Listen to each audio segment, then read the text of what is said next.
Deborah, with her 30 years of being an entrepreneur and creating over 7 companies, knows exactly what it means to accept the mission.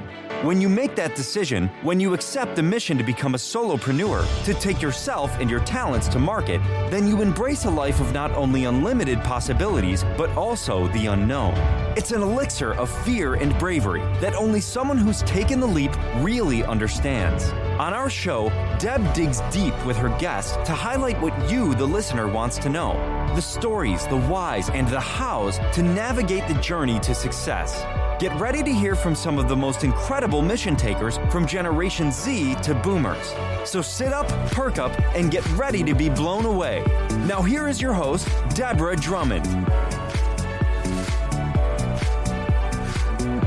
Hello, hello, hello, and welcome back, Mission Accepted family. Okay, I was talking to Dorothea earlier, and I was like, what am I going to call the audience today? Because you guys already know you're the best. And again, I get in trouble with that, you guys, because I have these incredible people that have podcasts themselves, like Tony, who's joining us today. And he's like, what do you mean you're the best? And I'm like, well, do they comment and do they call you? And do you have this little telephone relationship with your listeners? But what I want to say is you guys are the most wise. You are a wise group of listeners today. And you're going to need to turn up that wisdom because Tony, you know what I got to say? This is the absolute first time that I've had not a coach, but someone who deals with a topic that by nature can make people go, I wonder what that's about. When I first met Tony, it was like, okay, so this gentleman is a men's grief coach. And it was in hearing his story a little bit that things started to really make sense on, what makes someone decide that they want to be a grief coach. I mean, obviously someone who's empathetic, obviously people that have gone through challenge, and that clearly is you guys, and that's us, and that's life, right? But as someone who's doing, ironically, a very big event for women, and Tony is, really passionate about sharing the difference that men experience and wanting to make sure that no one's alone out there and that they have a place to go to. There is a difference. There's a difference in how men and women have been raised depending on the generation you're in. There's different concepts and ideas on how we're supposed to be in the world. We're supposed to express our feelings. We're not supposed to express our feelings. We're supposed to ask for help. We're not supposed to ask for help. We're supposed to be the caregiver. We're supposed to be the provider. And then the revolution of everybody can do everything, right? And then you're like, whoa, where do I fit? So I thought, how cool to define the needs that men would make or need while they're going through a process of change. So obviously, I've just told you what Tony does, and I'm so excited. He's got an event coming up as well that I'm going to ask him to talk about, because I think grief is something that sometimes we don't identify with, or sometimes we think is specific to a certain time frame, like you only have 6 months to grieve if it was a pet, or you only have, it's very interesting. I listen to personal development in the morning, and I was listening to a whole show today on letting go, right? And if you've been in a relationship and letting go, and if it's been a work situation, letting go, and if it's been a lover letting go, if it's been a child issue, letting go.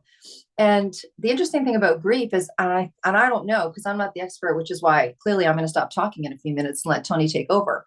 But I think even for myself, when I was doing some examining myself, thinking, oh, I know Tony's going to be on the show, how long do I let myself grieve for? And things like, I can't believe it's been 6 months and I'm still not over that situation yet. And it's like, who told me? Like, was there a chart? Like, okay, if it's a pet, you grieve for this long. If it's a friend, you grieve for this long. I don't think it works that way.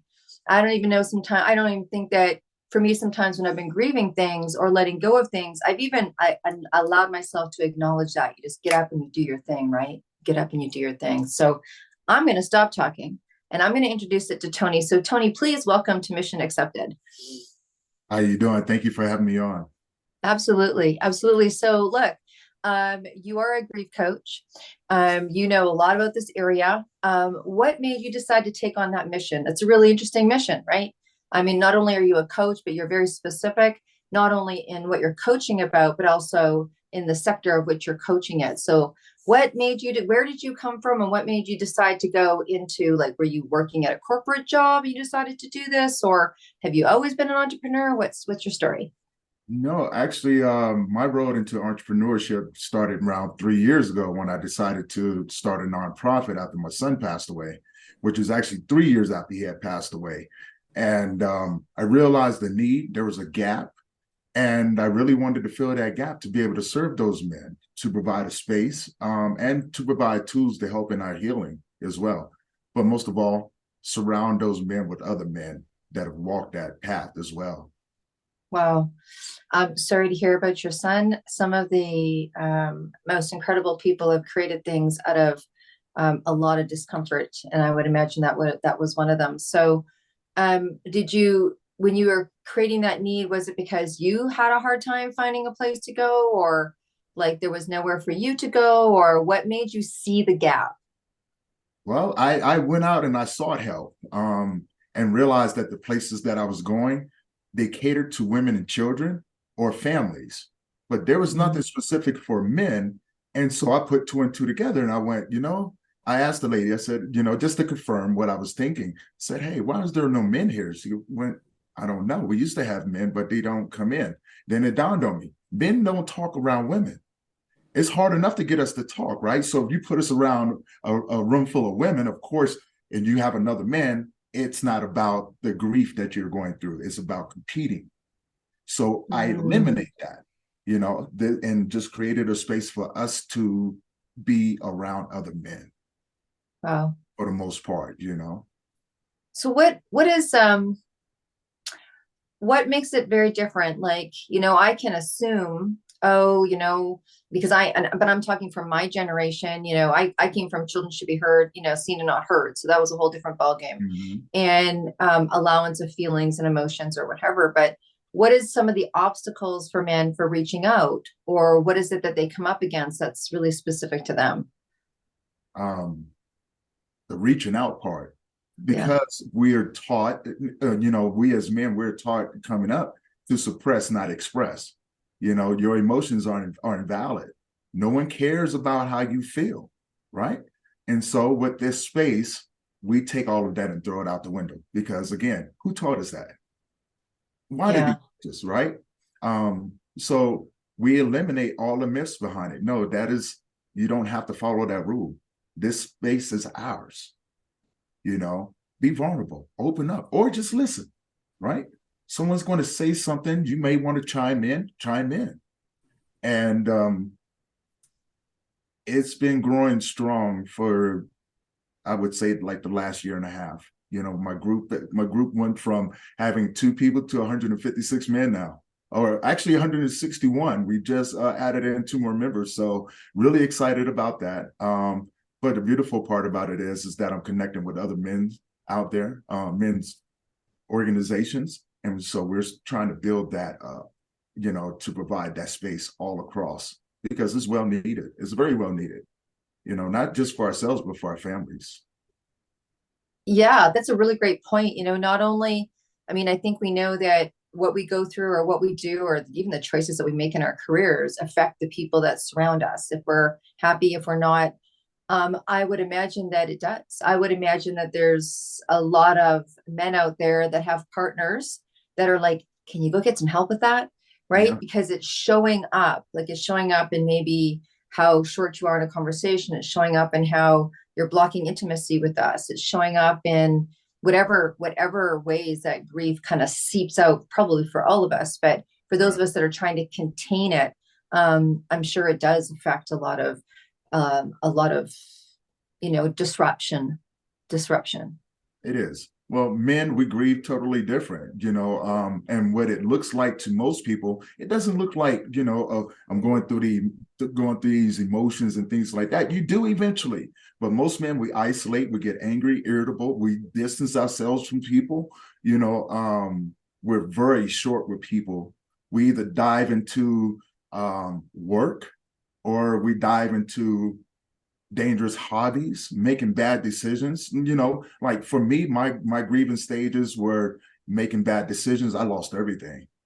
I lost everything. I made a bad decision, moved somewhere, and it didn't work out. And then I found myself wandering around, fighting anger. I wanted to result back to the kid I was, the protector. I needed to protect myself.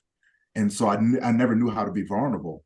And it wasn't until I started leaning into my grief till I understood that process. And that's where all the doors opened up. It's like, oh, this makes sense to me. Wow. So that's yeah, when you talk about making bad decisions, right? There's a saying, I think it's 2 years or something, when someone has had a considerable loss, they're like, no decision making for 2 years. Like, I'm moving out of the country, I'm selling my house, I'm quitting my job, I'm leaving my husband or wife. They're like, no major decisions for 2 years. Right. And because things just aren't right, you're not seeing things the way that it be seen. So I guess my question would be, who said 2 years? Yeah, exactly. Like for me, you put an expectation on someone who's grieving. Yeah. So you tell that person, don't make decisions for 2 years, then what are we supposed to do for those 2 years?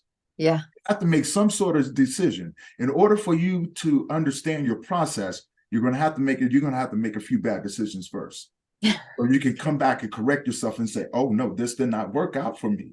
I need to do something different. The key to it is narrowing the hallway down to the path of healing. Right. So if you're going to make bad decisions, that's okay. And I've seen people do it all the time. I've done it. It's normal. It's totally normal. There's no rules or expectations in grieving.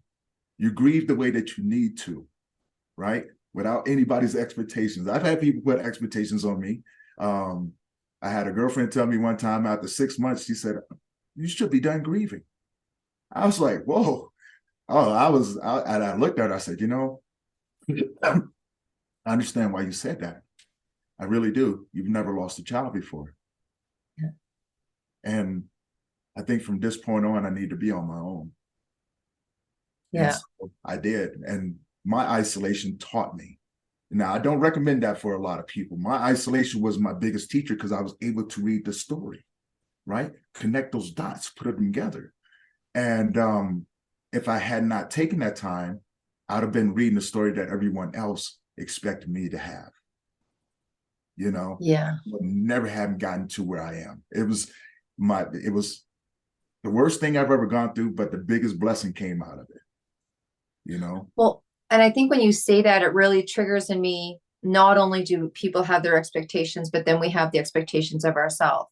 Right. I should be better by now. I should be healthier by now. I should stop crying by now. I should be, eating more by now, or eating less by now, or whatever it is, or I should be back at work by now. Or, so tell me, so when people come to your groups, or what does that look like? Because there could be someone out, listening to us right now going, wow, one, that sounds like a really interesting vocation. I'd love to explore what it's like to be a grief coach. Or two, there could be someone out there going, wow, I wish I had that when I needed it, and maybe someone else does. Or there could be someone saying, wow, I think I really need that. So what does it look like? Is it a circle or a certain amount of people, or how do you guys do your groups? Right now everything is virtual, so we do everything on Zoom, and it's free to attend. When you get there, when you come into the group, you can introduce yourself. If not, that's fine too. You can sit back. And what I'd like to do is I will pick a topic, and I would have the men come and, talk about that topic and how it's relevant in their lives, right? And in their walk in grief. And so primarily what we're doing is, instead of saying, this is what you need to do, we let them figure it out. We give them the tools to figure it out. So, we would talk about something like, what was the first memory you had of said person? That goes into a story, related around that topic. So they're not focusing on, like you said, not focusing on the whole story, but what that topic is relatable to them. Right. And so, that's primarily what we do. Like, there's no special tricks to it. or anything like that. It's just helping those men get out of their own head and use some tools Yeah. that can help them. Yeah. I mean, community is such a major healer, right? Yes. Community is such, just being in community, like having community around you and knowing that there's, 10 people, 20 people that have that same relatable topic, whatever it is, even if it's just gender, even just being in a men's group or just being in a women's group or just being in a teens group or whatever it is, right? Right. There's such community. So, I mean, obviously you're doing really great work in the world. Do you do coaching one-on-one as well, or is this set up predominantly for a group situation? Well, I do both. I do the group and I do the one-on-one. So my night times is filled with running around and going and sit with these men. I'm a firm believer. I will come and meet you where you are. If you're in the mud right now, I'm coming. If you call me, I'm coming. I'm going to be the best visitor. See, I'm mindful in those situations. I don't want to direct it. I don't want to take away from it. So my job from that moment on those one-on-ones is to be the best visitor with you. My job is to give you whatever you need in those moments. If you need a soundboard, you just need someone to tell you that things are going to be okay, because it just sounds good. You want someone to help you take your mind off. Yeah, that's what we do. I'm what you call that grief buddy. Nice. And like I said, I do it at night because men don't talk. During the daytime, they're working. When they're at home, their families are there or something like that. So they wait till everybody go to sleep for the most part and get that call in. And I'm like, okay, I get it. I can respect that. You don't want anyone to know what's going on with you, but you're struggling. Right. And then finally we get them to a place to where they can talk to their family and go, struggling. Yeah, that's important, right? Just being able to talk to those close to you and just be able to share with them, even if they're not offering solutions, which is kind of, I think, some of the barrier. It's like, if I say it, they're going to ... but at least they're able to kind of hold that space or hold that container, knowing that someone in the family's hurting, right? Someone in the family's hurting. Well, the key to it is not finding solutions for it, because what works for you may not work for the next person. Right. The key to it is having the space so they can figure it out, so they can put together those solutions that work for them, right? I wouldn't tell someone who's into yoga to go and play on wrestling mat to get that anger out. I would tell that person to go to yoga. Yeah. Right? Yeah. So it's just taking those things and helping them see the benefits of it. So I know a really big part of your work and a big part of your calling is that you want people to feel like they're not alone. Right. Yeah. I mean, obviously that's very congruent through everything that you do. And I think that grief alone, when someone's in grief, you can feel almost disassociated, like like this is happening to you. You're the only one that's experiencing this. Right. You don't understand, you don't even understand maybe what's going on for you, why you're angry all the time, or why you're crying all the time, or why you're doing whatever it is that you're doing. So to me, when I hear that, I hear the word self-care. First of all, someone like you who's out there healing people and helping people, I want to know what you do for self-care. But what are some of the suggestions that you can say to people around taking care of self, if they, next to coming to see your group and what have you? But what are some of those things that help people in terms of self-care? The first one I would always remind people is to breathe. Breathe, right? Because you can get rid of with anxiety. All of these take some time to breathe. Once you breathe and calm yourself down, look around you. You're not by yourself, because grief is very isolating. It can make you feel as if you are the only one out there. The problem is that that's all we see. So being able to surround these people with what I like to call their tribe, right? Because we enter this group that no one asked to be a part of. So we want to surround these people with people who they can relate to. And then from there, reminding yourself that it's okay not to be okay. It's okay that if the only thing you did this morning was get out of your bed. It's okay if you went right back to bed. It is okay, right? and just reminding them that they're not by themselves. They aren't, you know, and when they're ready, not when anyone else is ready, reach out.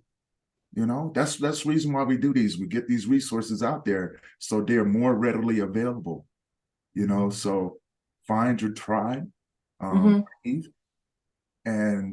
it's okay not to be okay. Yeah.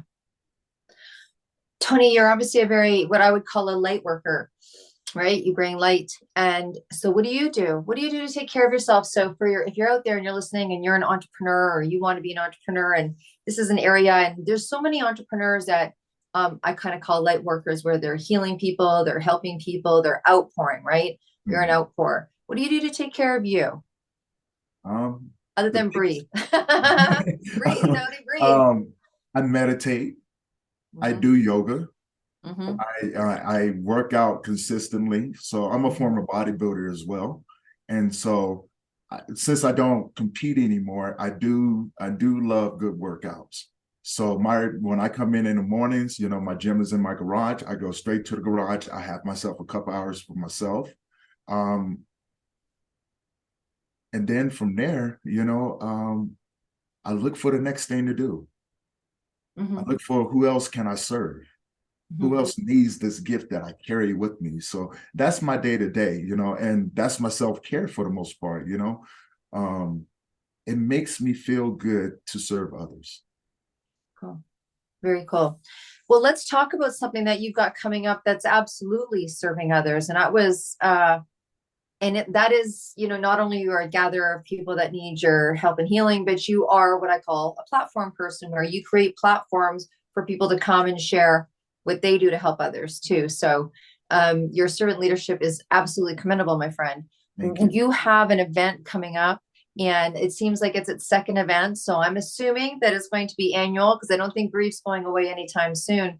Tell us what's going on, because this is the first time I've heard of a grief conference. Yeah, share. Okay. The Global Grief Conference. And like you said, this is our second annual one. We did one last year. I had a crazy idea, because in this world of grief, it's a whole lot of competition, you know, or people that feel that they need to compete with one another. And so it divides us. And I said, well, we can't get anywhere like this. And so I had a wild idea with some connections that I had on my podcast and things like that. I said, you know, I'm going to do a Global Grief Conference. And no one told me no. No one told me no. And even if because you're hanging out with crazies. I do, but brilliant people, fun people, and they saw the benefit in it. Last year, we brought together 57 grief workers from across the world, and it was a 72-hour event, live. So everything that we did, from the podcasting, we had workshops, etc., you name it, it was beautiful. First one ever done, very successful. Said, okay. So after that, we formed a group called the Global Grief Network, and we've been inviting these grief workers there in a way to unite us, give us a place to be supported as grief workers, right? But also a place to collaborate and grow our businesses, learn from each other and things like that. And what ended up happening is that we formed a family, and it's been growing ever since then. So we are on our second annual, which is coming up April 28th to May 1st. And we're doing another 3 days. This time we're going to be doing it a little bit different. We've added in a few other things. We have some brand new presenters coming. And they're just bringing the smoke, man. They're bringing that heat, you know. We got everything from child loss to understanding pet loss to widows. I mean, you name it, we bought it. They're bringing it. And I'm excited for it this year. And so we've added in table talk, which is going to be at the end of each day, where we're going to be diving into topics such as, you know, grieving in different cultures, different religions, things like that, which is going to be pretty phenomenal. We have some panel discussions coming in, you know, how does food and exercise affect, you know, grief affect that? How do you move grief through your body and things like that? And so, yeah, this year it's we're on track to have another great summit. And so I'm looking forward. And it's live again. So for everyone who has questions or anything like that, we want you to come and interact with us, ask us questions, see the presenters, meet them, right? And so it's going to be a lot of fun. Cool. Now it's online and live, correct? Yes. Yes, it's online, so it's virtual and online. And I think, I mean, what a movement. And it's so funny that you say, like, you know, no one said no. I was talking to Angel, the woman who's co-hosting our series, and we're doing, of course, something different but similar, where we're getting a whole bunch of people together. And I said to her yesterday, and I said, you know, when I come to you with one of these ideas, you're not supposed to say okay. Because if you do, we need a third-party therapist in here going, I think you do need to think about this for a little while longer. Because, you know, when you get hyped about something and you're like, oh my gosh, great idea. And then all your crazy entrepreneurial friends who are also like hyped on life, they're like, that sounds great. You go, Tony, go. So, but I think by just having a grief conference, by just recognizing that it needs its own space, allows people to know that grief is okay. And it's kind of, you know, not something that we have to hide. I mean, it's always, I think, a personal journey when we go through loss of any kind. Right. But to be able to share that, I'm so excited for you. So this grief conference, and I know that people could be listening to this podcast over and over again, and we're going to be sending this out over and over again. So as an annual event, if you've missed the one that's coming up, you know, this time, it's okay. You can reach out to Tony and there will be another one, because when you start that momentum, it tends to kind of keep going itself. So when you say live, so this year's conference is live in Toronto, Canada. Is that right? It's live all across whoever wants to tune in. We have people that's going to be tuning. Oh, live like that. So I thought you meant live. Okay. Yeah, no. We're working on an in-person one coming up real soon. We got some things in the works for that the next couple of years. I don't want to get too far ahead, but it's going to be beautiful. It's definitely be beautiful. But when I mean live, it's going to be live streamed across Facebook, LinkedIn, YouTube, Twitch, things like that. So we made it easy for people to come in and get educated and have a good time with us for the most part. Right on. You know. Right on. Wow.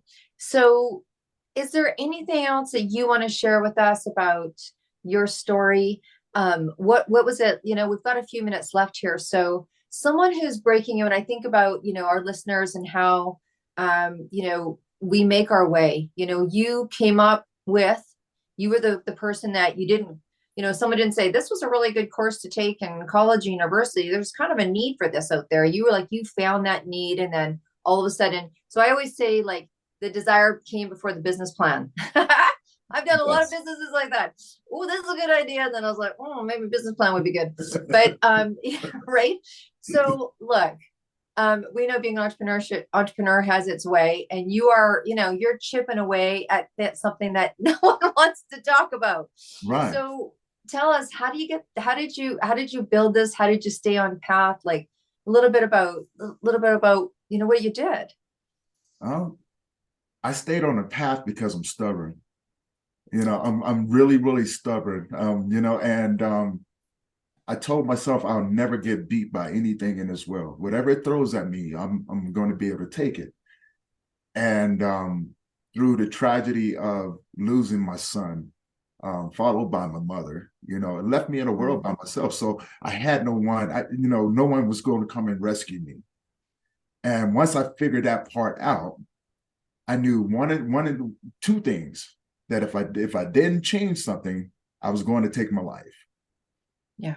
The second thing was that it is possible to go through some of the worst things and come out with a different perspective in his life, right? You know, because throughout all of that, I found my thing. I found the purpose that I'm supposed to, you know, I found the one thing I'm supposed to do in this world. And for me, that excites me. It excites me about what it teaches me. It excites me about the people that it connects me with. It excites me to be able to serve my community, but also help others build their organizations and serve their communities, and even bigger, right? Because that's another thing I learned. You can't do it alone. You cannot do it alone. And so I always tell people, don't be afraid of letting go to people who don't see your vision. Stay true to your vision. Be disciplined in it. Come up with some good habits. And no matter what, tomorrow's another day. It's okay to fail. I failed several times doing this, and I was okay with it. Throughout every failure, I went, okay, I know one other way that it's not going to work. But I found what worked, right? And I didn't have a blueprint. So I'm building my blueprint as I build everything. And I've just been pretty fortunate to be in a position that I'm in right now, to be able to do the things that I'm doing, but also be able to surround myself with like-minded individuals and not have to hide my language. Because with grief workers, we talk totally different. We get excited talking about trauma, mental health, and things like that. And so it makes me feel good. It does. It brings a sense of peace to me when I can do those things right there.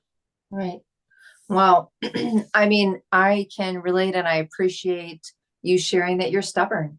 I think that there is something, I mean, it's more than, oh, that's cute. I mean, there really is something to being stubborn to the cause. Like when I hear the word stubborn, it's like you've weathered storms, and I know a little bit of your story, and wow, I'm sure that, I mean, it's a powerful story, and we'll have you back on the show and you'll talk maybe a little more about that. But, you've had your overcomes for sure. And I think that I've talked to a few, when I talk to someone, they're like, wow, like, I can't believe you're doing it. And I'm like, that comes from learning the true test of resilience. Right. Yeah. The true test. And I know you've had soul testing resilience.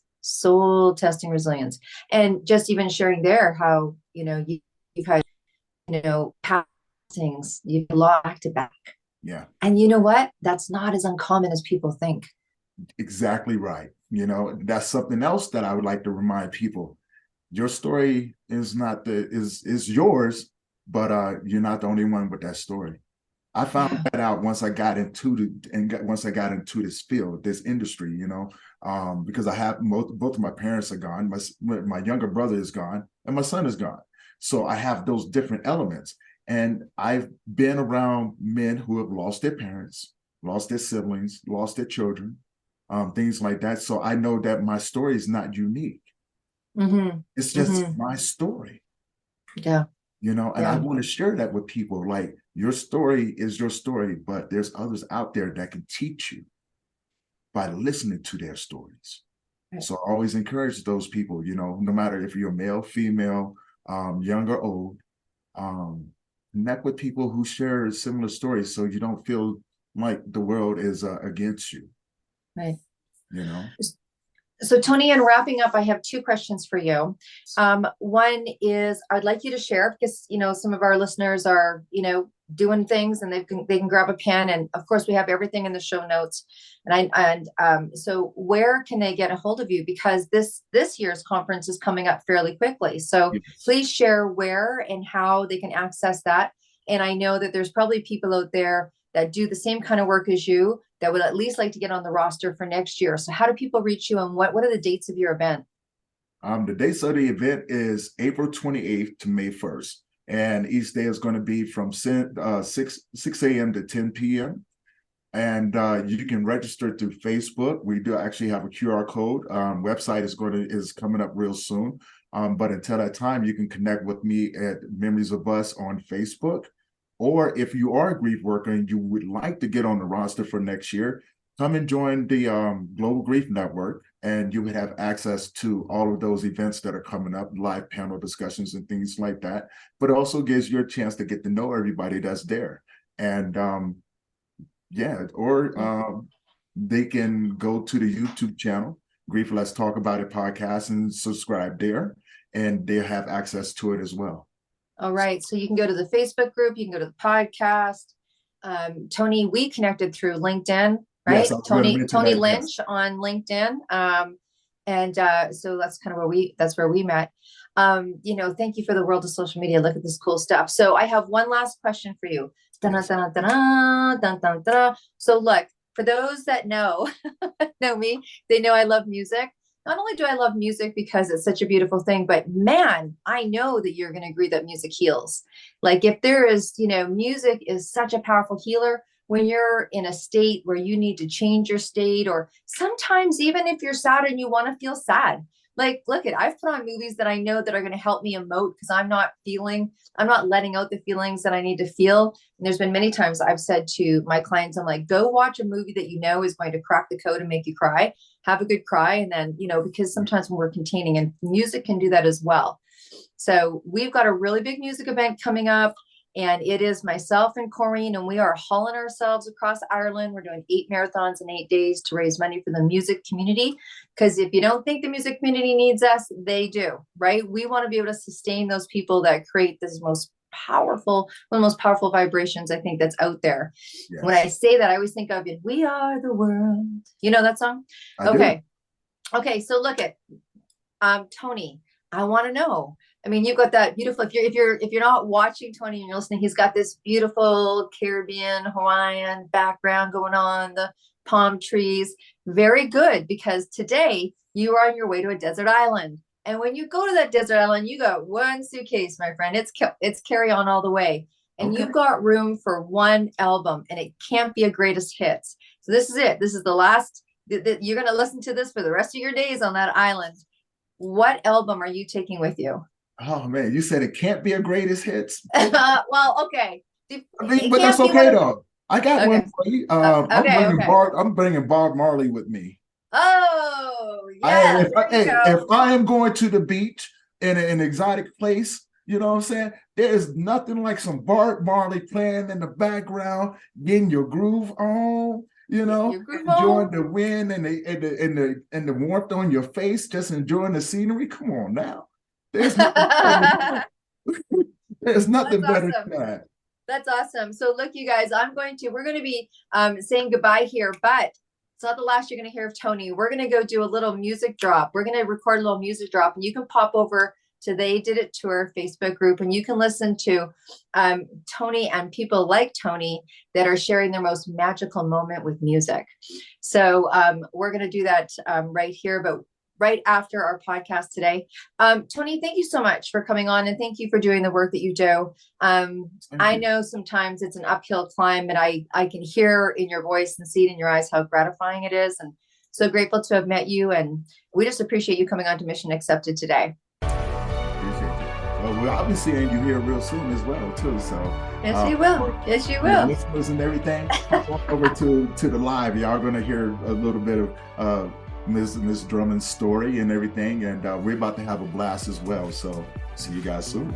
Be there. So listen, you guys, if you want to be sitting where Tony is, you know how to reach me. It's deb@debdrummond.com if you got something to share, and if you yourself are on a mission. So we see you next week. Be well, stay groovy. Bye for now.